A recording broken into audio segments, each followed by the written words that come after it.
Votre attention s'il vous plaît. Cet élément est en français. Contactez-nous pour savoir s'il est aussi disponible en la langue de votre préférence. Veuillez aussi noter qu'il est en audio uniquement. Dépourvu de ce fait d'image originaire. Évangile-éternel.com. Si c'est l'évangile éternel que vous recherchez, alors c'est ici. ChristEquality.com. Les cieux sont à la portée de votre main, juste par un simple clic de la souris. La rubrique Pasteur et vous présente aujourd'hui l'homme de Dieu, le bien-aimé, l'apôtre Blanchard Ingela, ministre de l'Évangile éternel. Recherchez-vous les enseignements de l'apôtre Blanchard Ingela? Allez sur ChristEquality.com ou sur evangileeternel.com/blancharengala.html. Les enseignements sont disponibles en texte, audio et vidéo. Surtout, ne partez point sans souscrire à l'une de nos chaînes YouTube qui correspond à votre version linguistique. Souscrivez s'il vous plaît. Bonne édification au nom de notre commun Seigneur et Dieu Jésus-Christ. Amen. Que la paix, la grâce, l'amour, la bénédiction et l'assistance du ciel soient notre partage dans les puissants et glorieux noms de notre Seigneur Jésus-Christ. L'exode de bois depuis Tyr jusqu'à Jaffo. Audio numéro 18. Très chers compatriotes, mes bien-aimés concitoyens du ciel, nous sommes depuis un temps en train de naviguer dans les Écritures à travers cet enseignement avec le titre ou le thème que nous venons tantôt d'énoncer. De quoi s'agit-il? Il s'agit de l'accomplissement de la volonté de Dieu exprimée d'abord par la bouche de David. Cette volonté qui consistait à construire un temple de Dieu à Jérusalem. Salomon vient exécuter la volonté de Dieu. Ce que Salomon fait, nous l'avons lu dans les Saintes Écritures, Chroniques chapitre 1, le verset 28, plutôt, premier livre de Chroniques, chapitre 28, le verset 19. Là, David est en train de rendre témoignage que Dieu lui a donné par un écrit de sa main tout, sans exception, concernant l'ouvrage pour la construction de cette maison-là. Dieu a remis à David. David l'a scellé parce que Dieu lui a interdit d'exécuter cela. Il l'a scellé jusqu'à l'avènement du constructeur voulu et désigné par Dieu. Dans l'ombre, c'était Salomon qui est venu accomplir la volonté de Dieu exprimée par la bouche de David. Salomon l'accomplit. Alors, pour construire ces temples, pour réaliser ces chefs-d'œuvre célestes, Salomon tourne son regard du côté des païens. Il regarde dans le pays de Tyr. Tyr est un pays étranger qui avait pour roi un certain Huram, qui était le roi de Tyr. Il s'adresse à Huram. Une parenthèse. Très chers compatriotes, mes bien-aimés, s'il m'arrive que de tomber sur cet audio, sache qu'il y en a 17 qui précèdent celui-ci. Entrez en contact avec la personne par qui vous avez reçu l'audio. Par lui, vous aurez très certainement l'amabilité de recevoir les audios manquants. Je vous prie une fois de plus, lorsque vous nous écrivez ou vous envoyez un message pour solliciter, soit qu'on vous envoie un message ou solliciter quelque chose, veuillez s'il vous plaît, très chers compatriotes, commencer par vous présenter, ainsi que présenter votre localisation. Je donne un exemple. Bonjour bien-aimés, je suis le frère Blanchard Ingala, je vous appelle depuis la Chine. C'est très important, mais sera aussi facile de comprendre là où vous venez, qui êtes-vous, et ça va permettre un certain rapprochement entre nous. C'est comme ça que les enfants de Dieu agissent. Que la paix de Dieu soit avec vous. Que la miséricorde, l'assistance divine soit votre partage au nom de Jésus-Christ. Très chers compatriotes, en suivant les audios précédents, vous allez vous représenter sur tout ce qui a été dit en détail concernant ce qui est écrit dans le livre de 2 Chroniques, chapitre 2, à partir du 3e verset jusqu'au 16e verset. Salomon tourne du côté de Tyr. S'adressant au roi de Tyr, il lui fait une sollicitation. Il lui présente d'abord son projet qui était celui de pouvoir bâtir une maison pour l'Éternel. Et de cela, il avait besoin d'un homme habile et intelligent qui vienne de chez les païens, de la terre de Tyr. Outre cet homme intelligent et habile, il avait aussi besoin qu'on lui envoie de la terre de Tyr, de la terre païenne, 3 espèces de bois. Le bois des cypres, des cèdres, des cypres et des santal.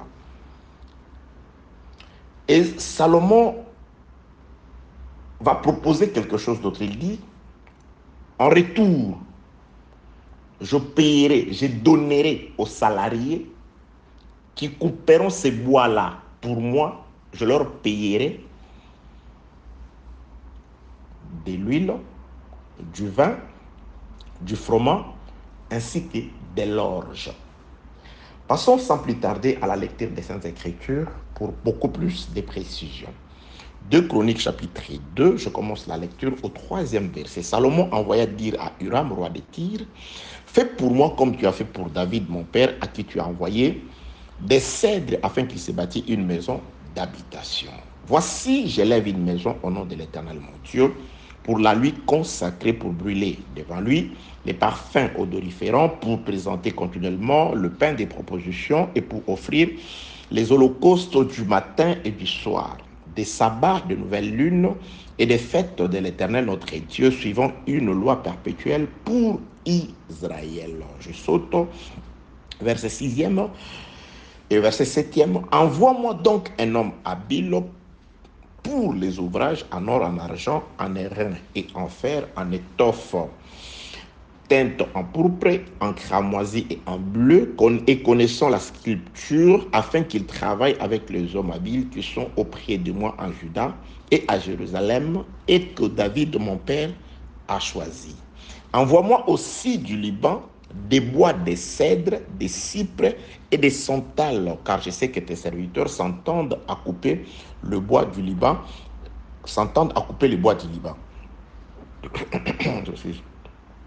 Voici mes serviteurs seront avec le tien.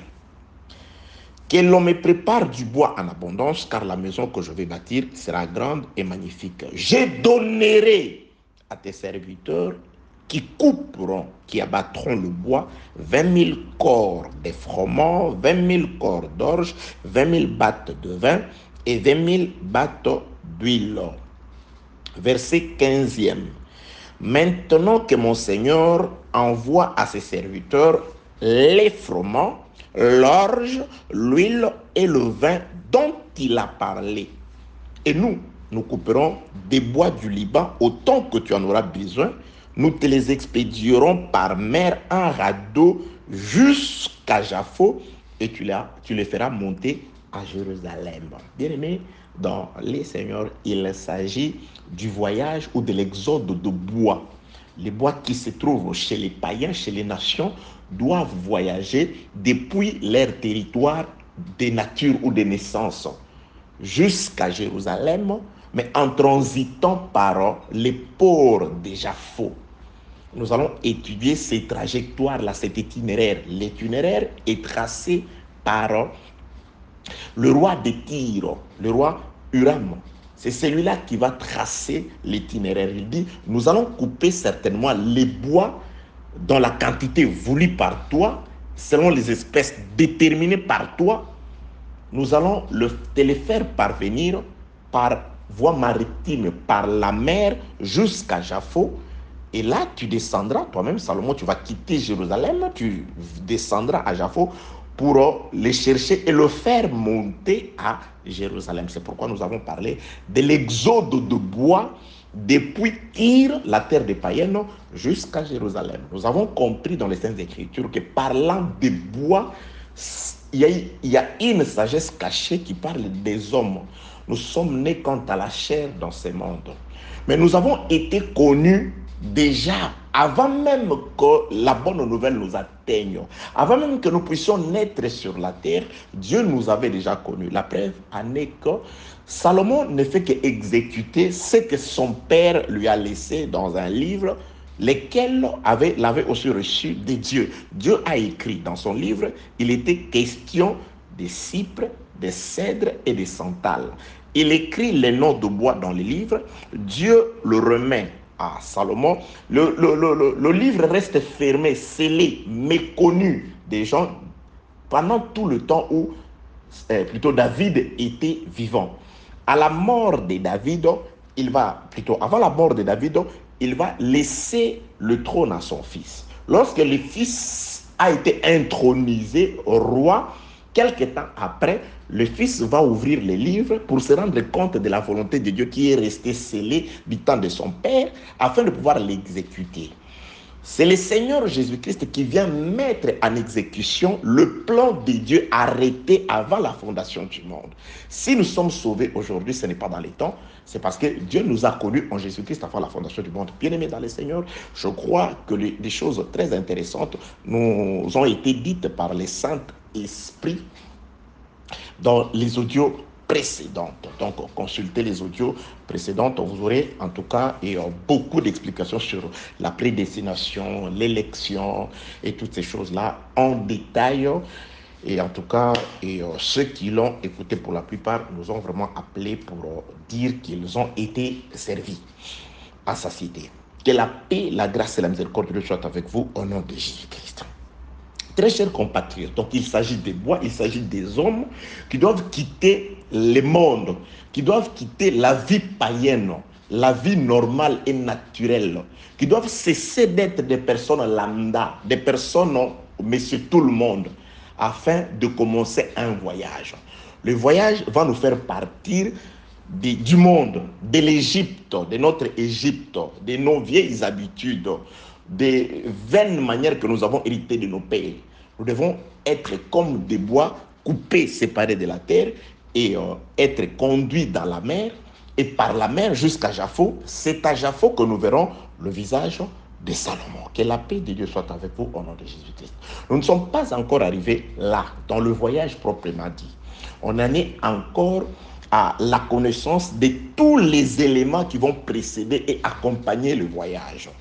Donc, nous sommes arrivés au point où, sur les salaires, sur la rémunération des travailleurs, Salomon, lorsqu'il demande, il sollicite ces travails-là, il dit, c'est moi qui vais payer ceux qui travailleront pour moi. Ils sont tyriens, ils sont à Tyr, ils travaillent à Tyr, mais comme ils travaillent pour moi, c'est moi qui vais le payer. C'est moi qui les ai embauchés et c'est moi qui vais le payer. C'est pourquoi nous avons expliqué que l'ouvrier mérite son salaire. Normalement, qui nous paye, c'est celui qui nous a embauchés. C'est celui de qui nous sommes travailleurs. C'est celui dans les champs de qui nous travaillons. C'est celui pour qui nous travaillons. Bien-aimés dans le Seigneur, si je travaille certes par amour à vous, mais beaucoup plus par obéissance à Dieu. C'est une nécessité, comme le dit le frère Paul, qui m'est imposée. Je me vois obligé de le faire.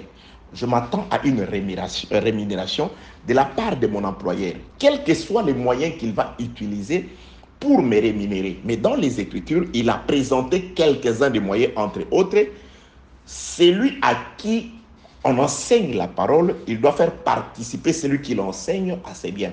Là, j'en ai parlé, je crois, dans dans un audio tout entier où je parlais de ces choses sur les salaires, parce qu'il est écrit que celui qui laboure doit le faire avec espérance d'y avoir part.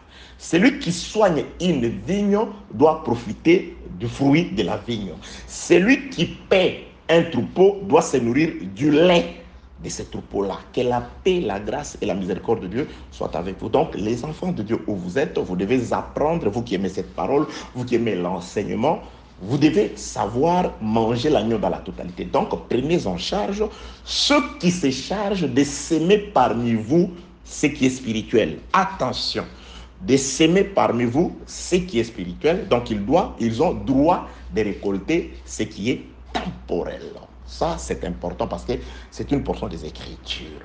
Mais je ne vais pas m'attarder là-dessus parce qu'il y a plus que ça.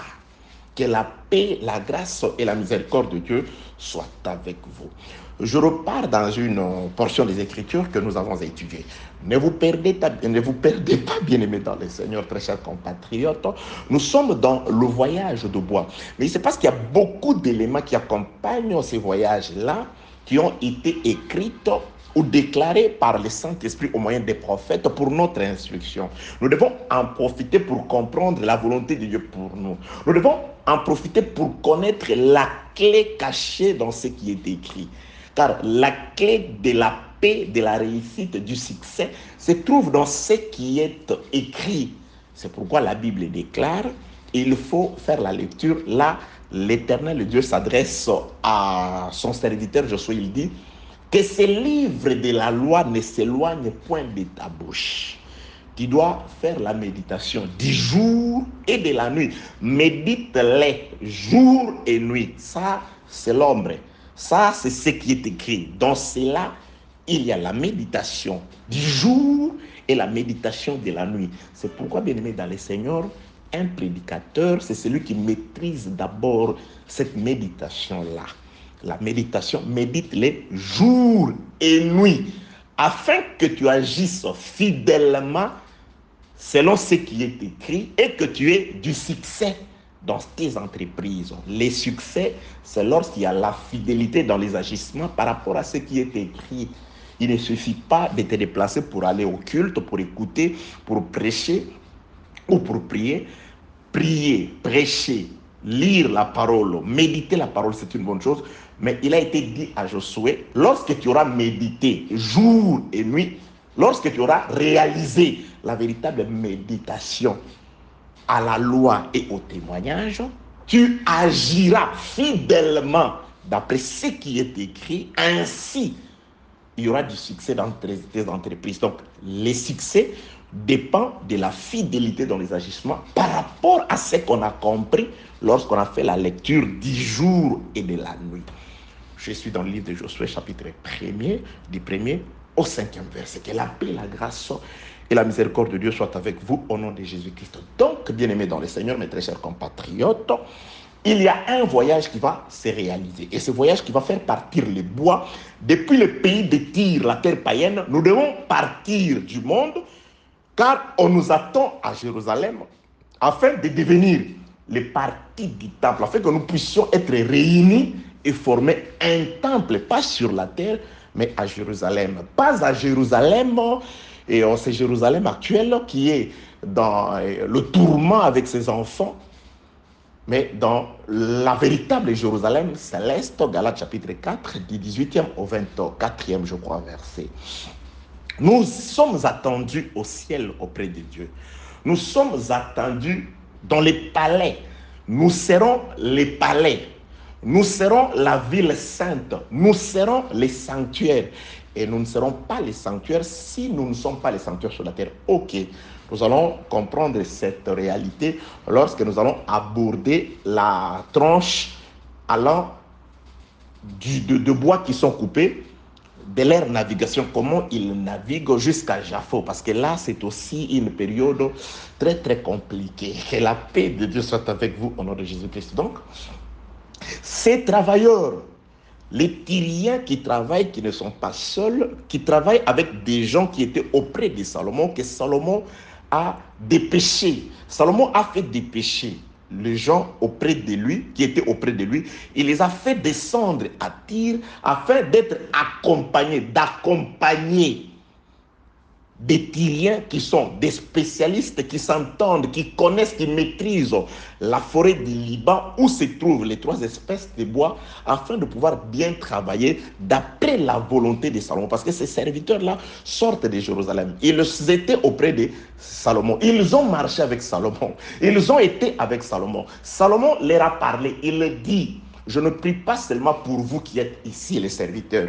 J'ai prié aussi pour tous ceux qui croiront en moi par vos paroles. C'est-à-dire, nous devons, nous qui sommes coupeurs de bois, nous qui sommes en train d'abattre les bois des bûcherons, nous vous abattons afin de pouvoir vous faire commencer l'exode, le voyage qui va vous faire partir du monde pour vous amener auprès de Christ.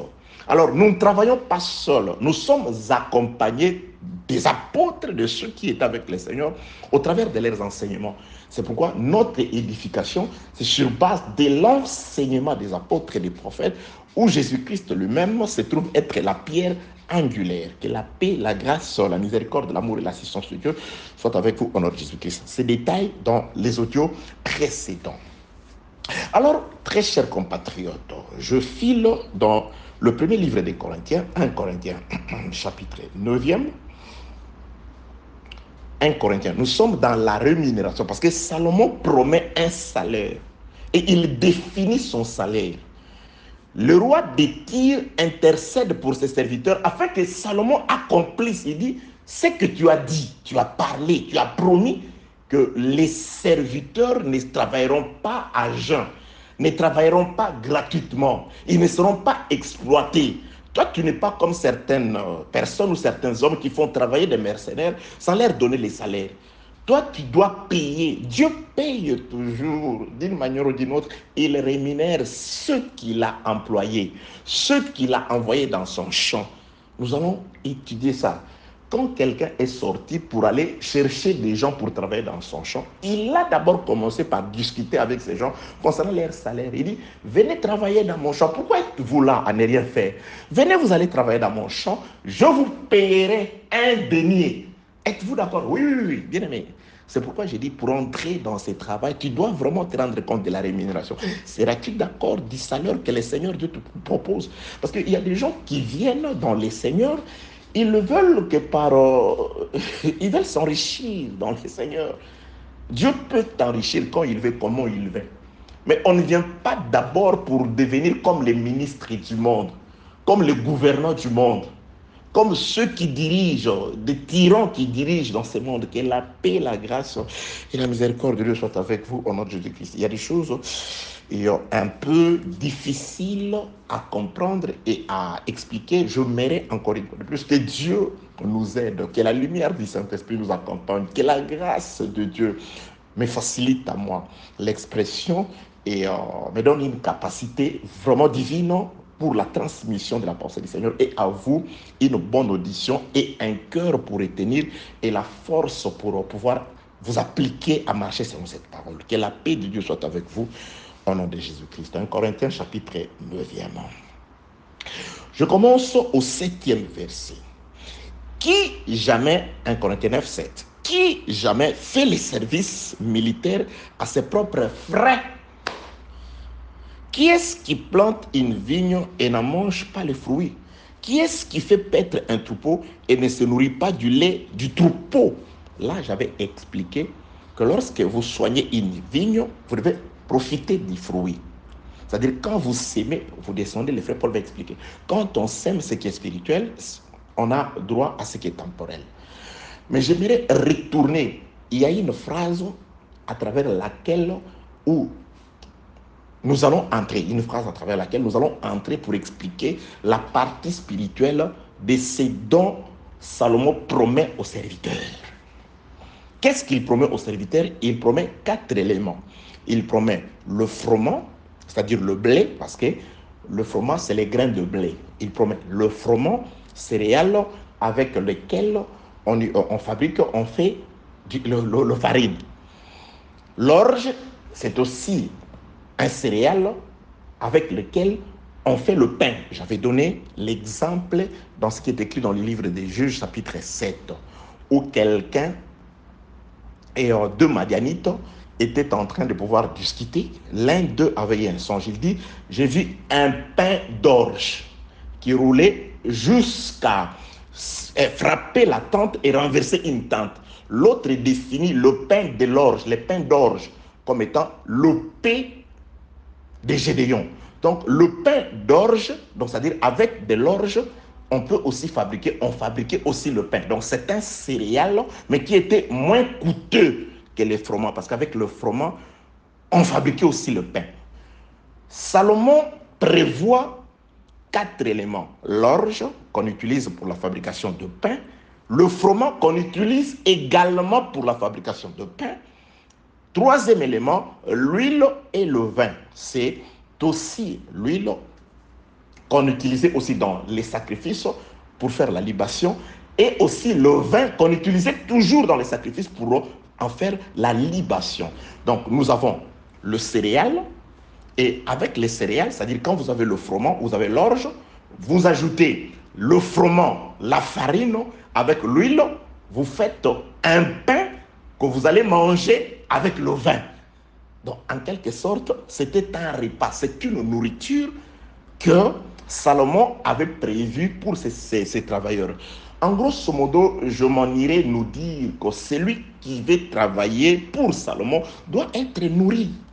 C'est pourquoi Dieu prenait soin de nourrir Élie. Ok, nous allons arriver. Nous sommes en train de détailler pourquoi Dieu n'a-t-il pas donné autre chose ou autre espèce de céréales ou de plantes pour la nourriture ou comme salaire pour les serviteurs, mais il a précisé le froment, c'est-à-dire le blé, l'orge, le dé représente le pain, l'huile et le vin. Pourquoi? Pour entrer maintenant dans les détails, c'est-à-dire nous sommes en train plutôt d'étudier la partie spirituelle, la pensée cachée de Dieu, la vraie pensée cachée de Dieu à travers ces 4 éléments-là. La fois passée, nous sommes allés dans le livre d'Apocalypse chapitre 6, ce que nous allons aussi développer, si telle est aussi la volonté de Dieu. Je reprends la lecture. 1 Corinthiens, suivez-moi très bien, très chers compatriotes. Je bénis déjà Dieu pour l'amour que vous portez pour la parole. Je bénis Dieu pour la place que vous avez toujours réservée pour moi, votre frère, dans votre cœur, dans vos cœurs. Quand vous m'appelez, quand vous me dites toutes ces paroles douces, bien aimé, je ne me sens qu'encouragé. Quand vous m'appelez, quand vous me laissez les messages, que je me réveille, je vois mon téléphone rempli de messages, de remerciements, d'encouragements, de suggestions et de prières, en tout cas de requêtes, je me sens aimé et je me vois vraiment utile par rapport à cette œuvre. Que Dieu vous bénisse, que Dieu vous fortifie, que Dieu vous fasse participer à la bénédiction qu'il a réservée pour moi dans cette œuvre, car vous faites aussi partie de ceux qui travaillent comme moi, car par vous, des millions de personnes ont accès à l'évangile. Vous recevez, comme vous voulez être arrosé, vous arrosez aussi. Vous m'appelez pour dire, il y a des gens qui m'appellent directement pour dire, non, voilà, j'ai reçu le numéro par un tel ou dans un groupe, un forum où je ne fais même pas partie, mais la parole de Dieu est arrivée par des gens qui sont souciés de faire comprendre la pensée du Seigneur. En tout cas, que Dieu vous bénisse. Vous faites la même chose que moi. Je pense, selon la parole du Seigneur, vous participez aussi à la même bénédiction que moi. Que Dieu vous fortifie, que Dieu vous regarde, que Dieu vous récompense, que Dieu vous relève, que Dieu accomplisse les désirs de vos cœurs au nom de Jésus-Christ. Soyez arrosés, vous tous qui arrosés par la parole du Seigneur. Je ne m'adresse pas seulement à vous qui partagez cette parole, je m'adresse aussi à tous les dispensateurs de la grâce du Seigneur. J'ai fait une prière pour eux. Dieu, qu'il se souvienne de tous ceux qui sont disposés à prêcher vraiment la parole qui est la pensée du Seigneur au peuple assoiffé, de manière à ce que ceux qui ont faim trouvent à manger et ceux qui ont soif puissent être abreuvés au nom de Jésus-Christ. 1 Corinthiens chapitre 9, verset 7e. Qui jamais fait le service militaire à ses propres frais? Donc je me limite juste là. Selon le Saint-Esprit par le frère Paul, on ne peut pas utiliser ses propres frais pour faire le service militaire. Si on est engagé dans l'armée pour faire le service militaire, selon le frère Paul ici, on n'utilise pas ses propres frais. C'est-à-dire un soldat engagé, reconnu par l'État, à moins que vous soyez un dissident ou un rebelle ou je ne sais pas, un malfrat qui utilise les effets militaires pour, je ne sais pas, faire avec les crimes. Mais un soldat idéal, même appartenant aux pays les plus pauvres ou démunis de la terre, normalement, on ne fait pas les services militaires à ses propres frais. D'après le frère Paul, un militaire, il est habillé par ceux qui l'ont enrôlé ou par celui qui l'a enrôlé. Il est doté de tout par ceux qui l'ont enrôlé. C'est-à-dire, quand vous êtes militaire, dans les services militaires, on vous donne tout. Les vêtements, les armes. On va même jusqu'à vous caser. Parce que le militaire, normalement, ils habitent des casernes. Le militaire a certains avantages. Dans certains pays, ils ont des cantines. Parce que vous défendez l'intégrité territoriale. Vous êtes à l'avant-plan contre les ennemis pour défendre la patrie.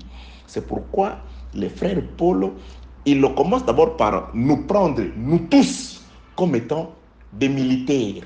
Éphésiens chapitre 6, là, le frère Paul décrit comment nous devons nous habiller. Et si vous regardez les vêtements que le frère Paul nous donne, Éphésiens chapitre 6, à partir du 12e verset, c'est des tenues militaires. Désolé, bien-aimé, il est arrivé, je ne sais pas ce qui est arrivé.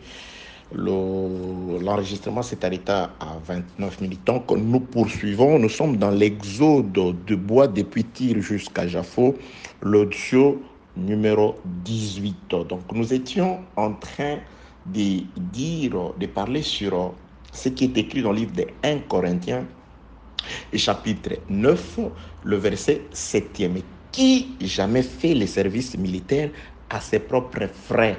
Nous nous sommes rendus compte, bien-aimés dans le Seigneur, qu'un militaire ne fait jamais le service militaire à sa propre charge, avec ses propres moyens.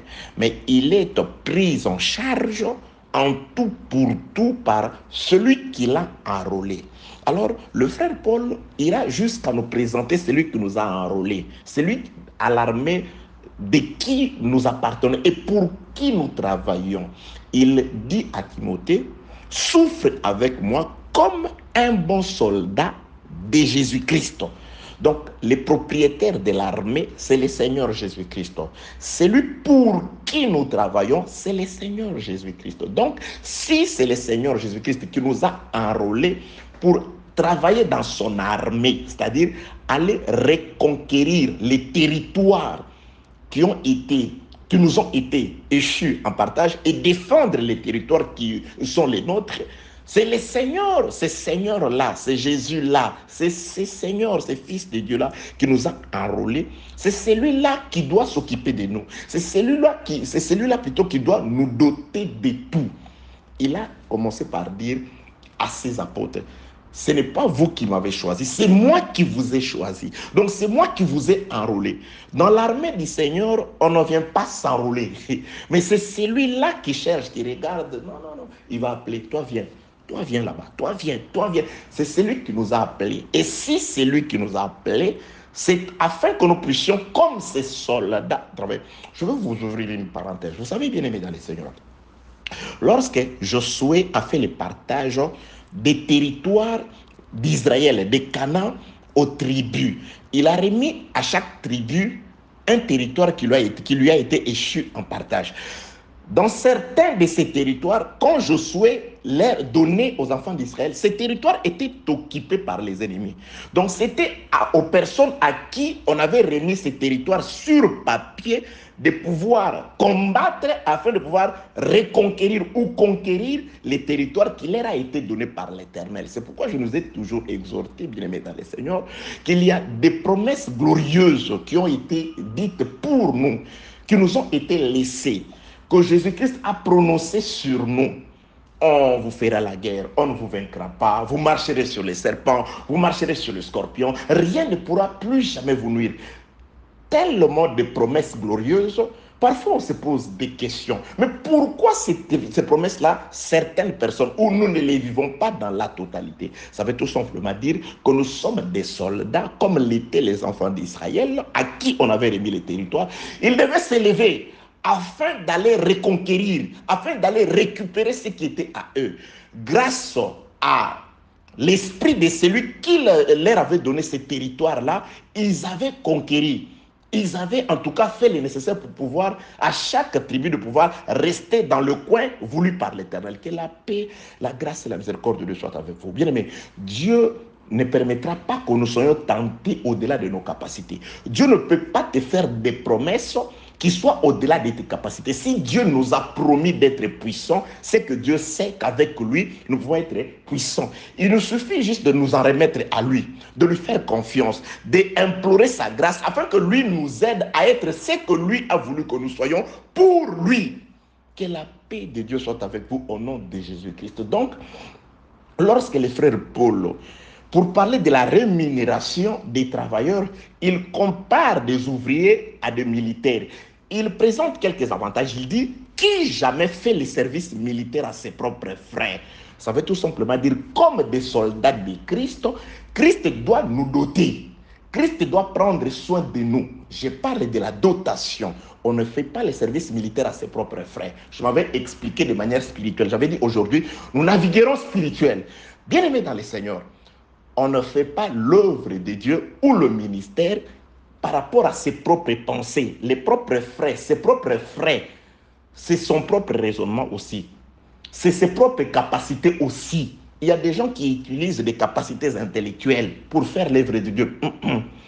Tout ce dont nous avons besoin pour accomplir l'œuvre de Dieu doit venir de celui qui nous a enrôlés, parce que l'interdiction demeure.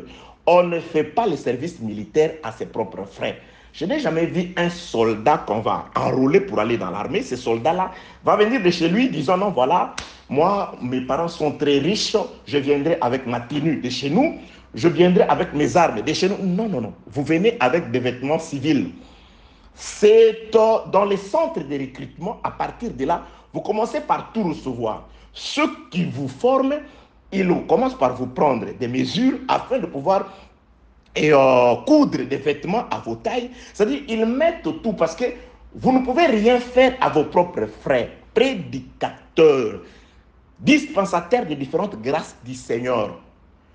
Prophètes, vous qui avez des dons, prophètes, parlez de connaissances et consorts, on ne fait pas les services militaires, c'est-à-dire on ne peut pas se mettre à marcher parce que je l'ai présenté dans les Écritures que le militaire c'est pour reconquérir. Nous ne sommes là que pour reconquérir la portion qui nous a été donnée par le Saint-Esprit. Les Israélites, quand ils faisaient la guerre, c'était pour récupérer, c'était afin que chacun puisse rester dans la partie que Josué, sur l'Esprit de l'Éternel, lui a été donné. C'est pourquoi David, dans ses guerres, on disait, il soutenait les guerres de l'Éternel. C'est-à-dire, David et l'armée combattaient de manière à ce que tout ce qui a été dit sur le plan concernant les territoires et les limites d'Israël soit effectivement en possession d'Israël. Que la paix, la grâce et la miséricorde de Dieu soient avec vous. On ne fait pas l'œuvre de Dieu. On n'enseigne pas par rapport à ses propres frais, par rapport à sa connaissance, surtout pas par rapport aux étymologies des mots. Aujourd'hui, bien aimé, on entend n'importe quoi. Vous voyez quelqu'un faire baser son enseignement sur des étymologies. Je donne un exemple. Je suivais un prédicateur que j'aime, un bien-aimé que j'aime. Il a très bien commencé sa prédication. J'approuvais. Il arrive quelque part voulant parler de Caleb, des Écritures. Il commence. Caleb, l'étymologie de ces mots signifie chien. Vous voyez, la version hébraïque dit chien, ce qui n'est pas écrit. Bien aimé, si nous allons étudier les étymologies, je ne nous les refuse pas. C'est une bonne chose pour notre instruction, pour notre connaissance intellectuelle. Peut-être pour manifester aussi à ces hommes qui ne sont assis que sur des recherches, pour leur dire non, nous sommes aussi capables de comprendre ce que vous comprenez. Mais nous avons en plus de vous la partie que vous n'avez pas. Nous sommes capables de comprendre la localisation des événements, Nous sommes aussi capables de voir les dater. Je ne suis pas contre quelqu'un qui va, je ne sais pas, faire des études théologiques ou des études archéologiques, des études historiques, je ne sais pas, des datations pour connaître ces... Non, non, non, je ne suis pas contre vous. Ça, c'est important pour enrichir, pour sa culture, pour sa connaissance. Mais en ce qui concerne l'œuvre de Dieu, c'est-à-dire les services militaires, c'est celui qui nous a enrôlés, c'est de lui que nous allons tout recevoir. Et les armes que lui veut que nous utilisions pour la reconquête de ce qu'il a prévu pour nous, il a aussi prévu les armes, bien-aimés dans le Seigneur. Alors, ce bien-aimé-là était en train de parler de Caleb. Il arrive quelque part, il dit Caleb signifie chien. Il ouvre une brèche, il commence à asseoir des révélations sur base d'une définition étymologique. Une définition qui n'est pas dans les Écritures. Voilà chien. Or, la Bible déclare, nous étions des chiens. Donc, le véritable chien, c'est Caleb. Nous sommes des Caleb. Dis, je suis chien. Et des moutons qui étaient là, chien. Ça, c'est une maison bâtie sur les sables. Il suffit que les vents passent, le torrent ou la pluie, ça renverse cette maison. Bien aimé, il y a des explications dans les Écritures. Cet enfant s'appellera Jésus, ce qui signifie. Cet enfant s'appellera Emmanuel, ce qui signifie. On l'appela, je ne sais pas, Nabal, dur comme son nom. Il y a des définitions dans les Écritures. Nous expliquons ce qui est écrit. On ne prend pas les étymologies par rapport à ces recherches, par rapport aux fruits de ces recherches pour les greffer à la parole de Dieu et faire asseoir des révélations là-dessus. Ça tue, c'est du poison. Ça, c'est une arme qu'on a rapportée de l'extérieur. C'est lui qui a fait de nous des soldats pour reconquérir. Aujourd'hui, Israël devait combattre. C'était un Israélite terrestre à qui on avait aussi donné un canard terrestre. Il devait aussi utiliser des armes terrestres, naturelles, pour combattre et reconquérir des territoires terrestres. Nous sommes aujourd'hui l'équivalent de cet Israël, mais spirituel. Il nous a donné des promesses spirituelles d'abord. Nous devons marcher sur les serpents. Nous devons guérir les malades. Nous devons, bien aimé, rien ne peut plus jamais nous nuire. Il y a toute une litanie de promesses merveilleuses de Dieu. Et parfois, on ne voit pas encore la réalisation de ces promesses-là. Nous devons combattre comme des bons soldats afin de pouvoir reconquérir. Parce que Dieu ne permettra jamais que nous soyons tentés au-delà de nos capacités. Dieu ne peut pas te donner une promesse que tu ne sois pas capable d'accomplir. Si Dieu te fait des promesses, c'est qu'il y a quelque part des capacités. Tu dois savoir puiser dans ces capacités-là afin de pouvoir mettre en exécution les plans de Dieu. C'est pourquoi je te montre la formule. Approche-toi de Dieu. Seigneur Dieu, tu m'as dit que je dois être ainsi, je dois faire ceci. Mais voici faible, me voici incapable. Aide-moi. Va implorer la grâce. Va implorer la miséricorde de cet homme-là, de Dieu. C'est Dieu qui va t'aider à accomplir sa propre volonté. C'est Dieu qui peut t'aider à être ce que lui attend de toi, ce que lui veut que tu sois. Mais approche-toi de Dieu. Moi, j'aime cet homme-là qui avait reçu de la visite la nuit. Une visite surprise la nuit. Comme il était pendant la journée l'ami de celui qui vend le pain, il était son ami. C'est-à-dire la journée, ils étaient ensemble. Ils étaient ensemble, ils se connaissaient. Il connaissait son ami. Il connaissait la tendresse du cœur de son ami. Il connaissait l'adresse de la maison de son ami. Il ne pouvait pas oublier, même si c'était la nuit. Comme c'était son ami pendant la journée, il ne pouvait pas, bien aimé, pendant la nuit, des difficultés, des problèmes. C'est lui qui a toujours été avec Jésus, pendant que tout va bien. Si tu as toujours donné ta vie à Jésus, si Jésus est ton ami, lorsque des problèmes surgiront, tu n'oublieras pas l'adresse, tu ne vas pas confondre l'adresse. Tu vas t'adresser ou te diriger pas à pas, une, deux, jusqu'à l'adresse. Tu vas frapper, même si de l'intérieur. Il va te dire non, tu vas continuer parce que tu les connais. Tu sais qu'il est compatissant. Tu sais qu'il est tendre. Tu sais qu'il est riche en bonté. Même si ça tarde, tu vas continuer à implorer sa grâce, à implorer sa miséricorde. Parce que tu sais qu'au-delà de ce qu'il dit, il est miséricordieux. Au-delà de la situation difficile que tu traverses, Dieu reste miséricordieux. Au-delà des souffrances, des angoisses qui t'accablent, Dieu reste miséricordieux. Ne te lasse pas. Ne te fatigue pas. Continue de frapper, de frapper. Et cet homme-là, qu'est-ce qu'il avait? Il n'avait même pas l'argent pour acheter. Il dit, prête-moi. Il était vraiment ennuyé. Il n'avait rien. Qu'est-ce que j'ai à donner à Dieu? Tout ce dont j'ai besoin, c'est de lui que je dois recevoir. Et cet homme, quand il a ouvert la porte, il a dit, prends tout ce dont tu as besoin. Que veux-tu? Il n'était allé là-bas que pour le pain. Mais quand on lui a ouvert la porte, Dieu lui a donné, son ami lui a donné au-delà de ce qu'il était allé rechercher. Alléluia. Il est compatissant. Alors, bien aimé, là, je suis allé pour nous dire que comme des soldats, nous devons apprendre à reconquérir ce qui est à nous. Je suis là par rapport à la récompense. C'est de la récompense des soldats qu'il faut. Le frère Paul, parlant de la récompense, il prend ses serviteurs, il le met comme des soldats. Il dit, un soldat est doté. Il travaille aux frais de celui qui l'a employé. C'est pourquoi si tu fais l'œuvre de Dieu et que tu es conscient que tu fais vraiment l'œuvre de Dieu, surtout si tu as reçu vraiment un appel authentique, sache que celui qui t'a embauché, c'est à ses frais que tu dois travailler. C'est à ses frais que tu dois t'occuper de tes enfants. C'est à ses frais. Comment ces frais vont parvenir jusqu'à toi? Ça, c'est un Dieu miraculeux. Mais c'est que moi, je sais que ce Dieu-là doit s'occuper de moi. C'est que moi, je sais, si je suis dans le champ, je suis en train de fouler les grains avec l'espérance d'y avoir part. Alléluia. Que Dieu soit béni. S'il enverra un corbeau, ça, c'est son problème. Moi, c'est que je sais que c'est Dieu pour qui je travaille, dans l'armée de qui je travaille, il doit me donner tout. Il me donne d'abord ce qui est spirituel pour vous. J'étais dans les armes. Les armes qu'on utilise, bien aimés dans les Seigneurs, vous allez voir, Éphésiens chapitre 6, verset, je commence au 11e verset. Éphésiens 6, 11. Nous parlons des soldats qui ne sont pas dotés par eux-mêmes, qui ne travaillent pas à leurs propres frais. Éphésiens chapitre 6, je commence au 11e verset. Revêtez-vous de toutes les armes de Dieu. On ne peut pas nous demander de nous revêtir des armes de Dieu si on n'est pas des soldats. Nous sommes des soldats de Dieu.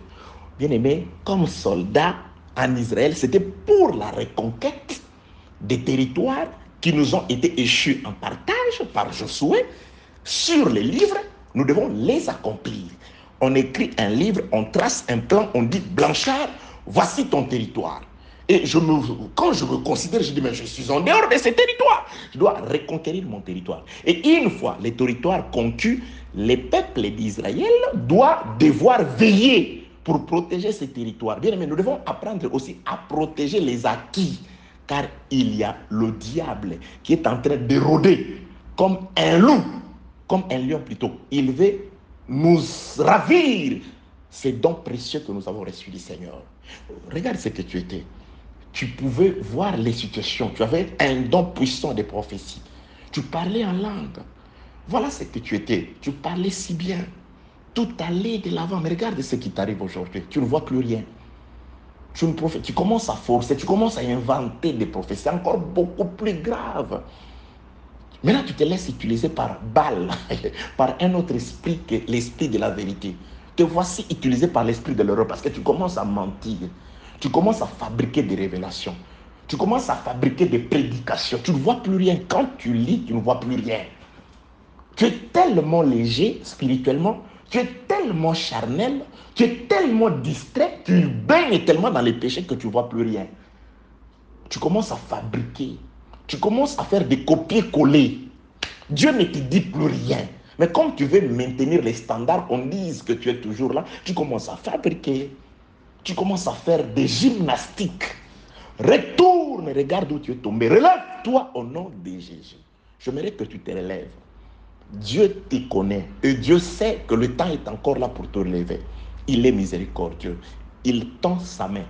Voilà le papa de cet enfant prodigue. Il était là. Il épiait le regard. Il entendait Quand il a appris le premier avant le serviteur que le fils retournait, il est sorti. Donc Dieu t'attend aussi. Que la paix de Dieu soit avec vous au nom de Jésus-Christ. Éphésiens chapitre 6, verset 11. Revêtez-vous de toutes les armes de Dieu, afin de pouvoir tenir ferme contre le ruse du diable. Car nous n'avons pas à lutter contre la chair et le sang, mais contre les dominations, contre les autorités, contre les princes de ce monde de ténèbres, contre les esprits méchants dans les lieux célestes. C'est pourquoi prenez toutes les armes de Dieu, afin de pouvoir résister dans le mauvais jour et tenir ferme après avoir tout surmonté. Je m'excuse. Verset 14. Tenez donc ferme, ayez à vos reins la vérité pour ceinture. Revêtez la cuirasse de la justice. Qui donne la vérité? L'homme ne cherche pas la vérité, mais c'est la vérité qui doit venir vers vous. La justice de Dieu a été manifestée par l'œuvre de la croix. Donc ces armes, je suis allé ici pour dire tout simplement, voici les armes d'un soldat. Ça, c'est nous ne fabriquons pas la vérité. Mais la vérité doit venir de lui-même, la vérité. Notre justice n'est pas la justice à la manière des hommes, mais c'est la justice divine. Mettez pour chaussures les ailes de l'évangile que donne l'évangile de la paix. Prenez par-dessus tout cela les boucliers de la foi avec lesquels vous pourrez éteindre tout le trait enflammé du malin. Prenez aussi les casques du salut, l'épée de l'esprit qui est la parole de Dieu. Faites en tout temps et par l'esprit toutes sortes de prières et des supplications, toutes sortes de prières. Les gens sont entrés ici pour introduire des armes non conventionnelles. Notre convention, c'est par rapport à cet écrit. Voilà, voyez, il est écrit. Faites en tout temps, par l'esprit, toutes sortes de prières. Vous voyez quelqu'un s'est levé devant la foule. Il est là. Aujourd'hui, c'est le jour du combat. Aujourd'hui, ce n'est pas le jour du pardon. Les sorciers doivent sentir. Ceux qui nous envoient doivent sentir aujourd'hui. Prenez le père, prenez le frère, brille l'oncle, brille le sorcier. Il commence à briller. Aujourd'hui, ce n'est pas le jour du pardon. Ils doivent sentir là-bas. Je l'ai regardé à la télé. Et ce pasteur avait tellement de gens, des moutons qui le suivaient, qui étaient en train de maudire, de tuer. Il citait les noms des sorciers de ta famille que tu connais. Meurs, je te brûle. Ils étaient en train de brûler les démons, en train de s'attaquer aux sorciers. Il dit, ce n'était pas le jour du pardon ce jour-là. C'était un combat corps à corps, face à face. Que la paix, bien aimé, ça, ce ne sont pas les armes qu'on nous a données pour la reconquête du territoire. Ça ne fait pas partie des armes qu'on nous a données pour la protection du territoire. Aimez vos ennemis. Priez pour ceux qui vous maudissent. Bénissez ceux qui vous maltraitent. Ça fait partie des armes que nous avons reçues. C'est pourquoi ces armes-là, on doit vous enseigner pour les avoir, pour les connaître, pour les utiliser. Sinon, vous utilisez des armes qui peuvent tourner contre vous. Un soldat qui n'est pas aguerri, qui n'est pas bien préparé, qui n'a pas eu le temps de bien se préparer, quand vous prenez une grenade, vous la dégoupillez. C'est parce qu'il y a des instructions qu'il faut respecter. Vous ne dégoupillez pas une grenade, vous restez avec, ou vous la balancez directement. Vous pouvez dégoupiller la grenade, vous la lancez, l'adversaire reprend la même grenade, il la lance contre vous, vous explosez, vous mourrez. C'est-à-dire qu'il y a des instructions. On doit être entraîné, aguerri, préparé, connaître les armes. Et ces armes, c'est dans la parole du Seigneur. On n'utilise pas la haine contre le diable. Ça, c'est l'arme du diable. Vous devenez comme lui. Vous devez utiliser ce que le diable ne peut pas utiliser. L'amour, le pardon, la miséricorde, la grâce, la prière, la connaissance. Vous devez utiliser ces armes-là. Le zèle de l'évangile, la vérité. Que la paix, la grâce et la miséricorde de Dieu soient avec vous au nom de Jésus-Christ. Oh, voilà. Bien aimé, je rentre dans 1 Corinthiens chapitre 9e. Regardez, je rentre 1 Corinthiens chapitre 9. Qu'est-ce que je suis en train de chercher jusqu'à parler sur les soldats? Nous sommes en train de comprendre que Salomon envoyait aussi des gens à la conquête dans une forêt afin d'aller récupérer des bois qui étaient dans la forêt et les ramener vers lui à Jérusalem à travers le port de Jaffo. Mais ces gens-là, Salomon devait, comme des soldats, il devait les doter La dotation de Salomon, c'était le pain, c'est-à-dire c'était l'orge, les fromages, l'huile et le vin. Et nous avons compris ici que le frère Salomon, par l'esprit qui a parlé par Salomon, concernant la dotation, comment Salomon devait préparer ses soldats, les ouvriers, les Tyriens qui doivent aller. Vous n'allez pas bréduire, vous n'allez pas par vous-même, mais vous devez être accompagné d'un monsieur qui est caractérisé par 4 éléments.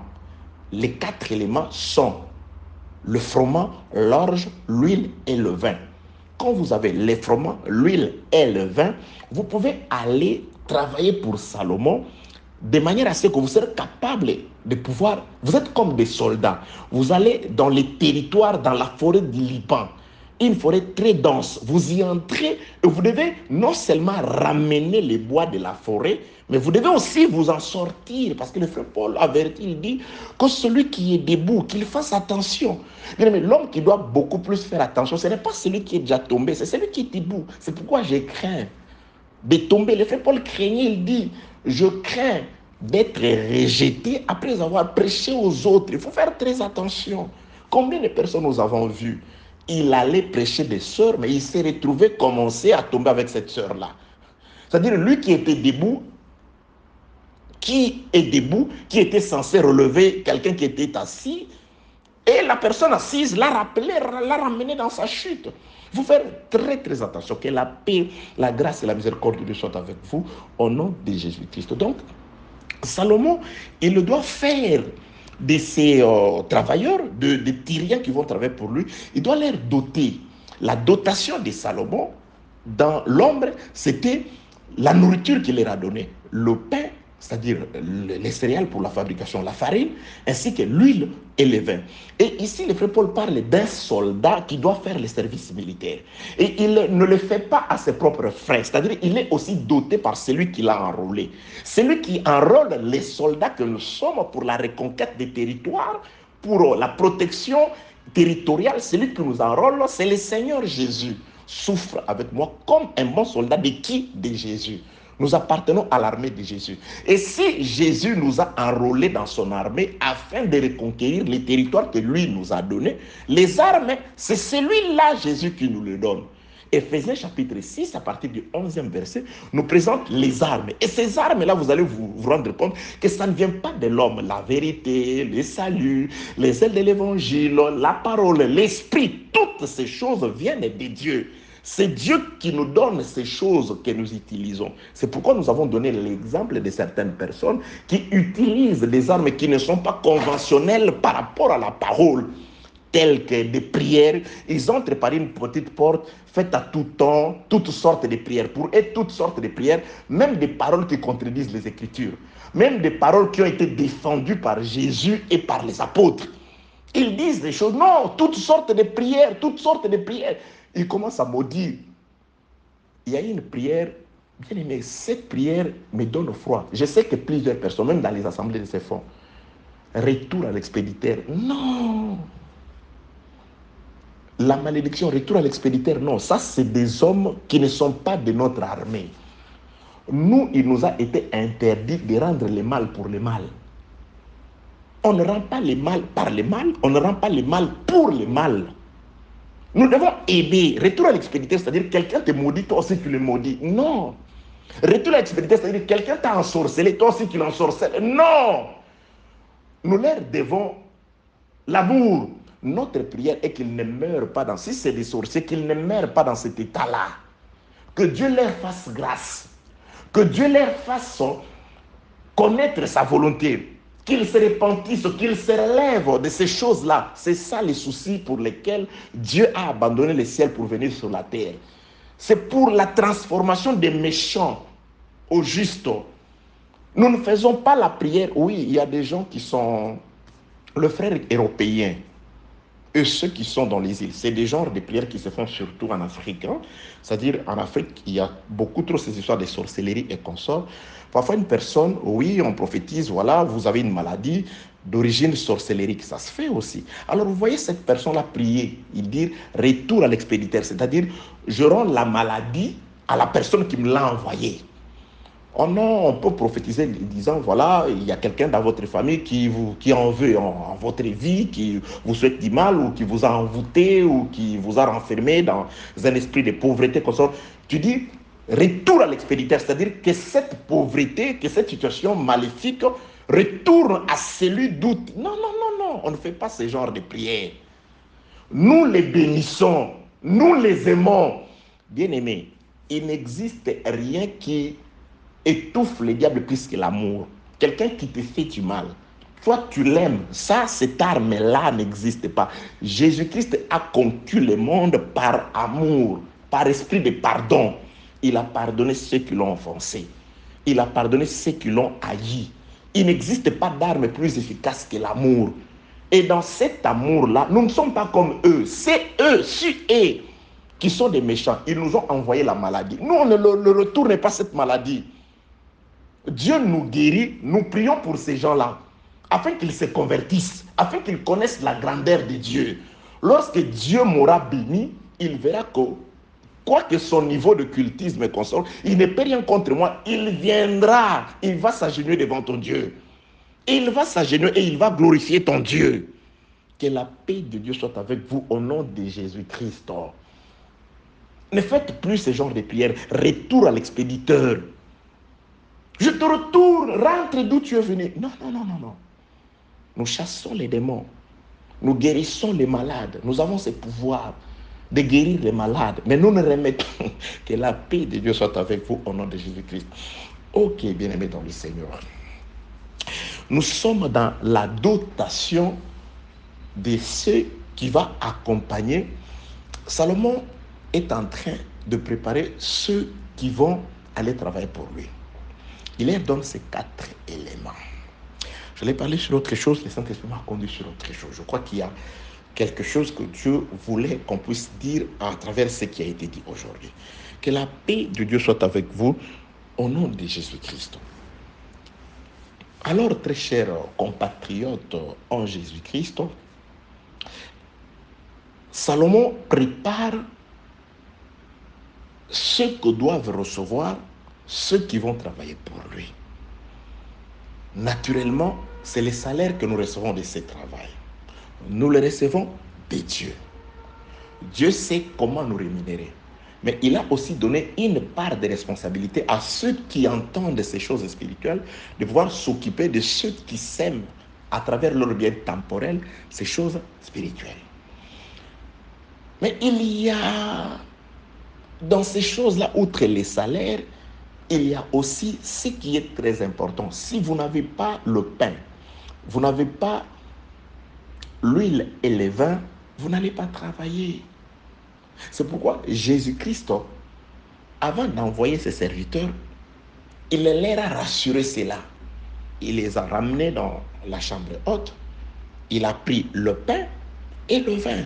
Je reviendrai dans cela, dans ces choses-là, dans l'audio précédent, quand nous allons exploiter Apocalypse chapitre 6, le verset 6, l'ouverture du 3e sceau.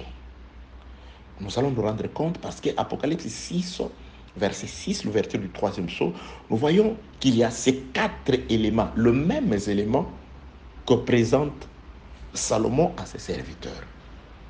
Apocalypse 6 parle de le froment, c'est-à-dire le blé et l'orge qui devaient passer par la balance, l'huile et le vin qui ne devaient pas passer par la balance. Donc nous voyons les 4 éléments. Nous allons nous rendre compte qu'il y a quelque chose qui s'était passé. Les 4 chevaux, en réalité, lesquels ne représentent qu'un seul esprit, ne poursuit qu'un homme ou un esprit. Pour aujourd'hui, que celui qui a créé les cieux de la terre vous bénisse au nom de Jésus-Christ. Merci d'avoir suivi ce message et que Jésus-Christ vous bénisse. Si vous avez une question à l'intention de l'homme de Dieu, si vous voulez que l'homme de Dieu prie pour vous, si vous voulez vous confier à l'homme de Dieu, ou si vous voulez tout simplement bénir l'homme de Dieu, contactez-le directement si ses coordonnées sont disponibles depuis sa page. Sinon, contactez-nous et nous lui transmettrons vos préoccupations. N'oubliez pas de faire un tour à notre page évangélisation pour voir en quoi vous pouvez vous rendre utile à Christ par cette œuvre. Que Dieu vous bénisse tous. Amen. ChristQuality.com. Les cieux en un clic de la souris. Évangile-éternel.com, le site de l'évangile éternel.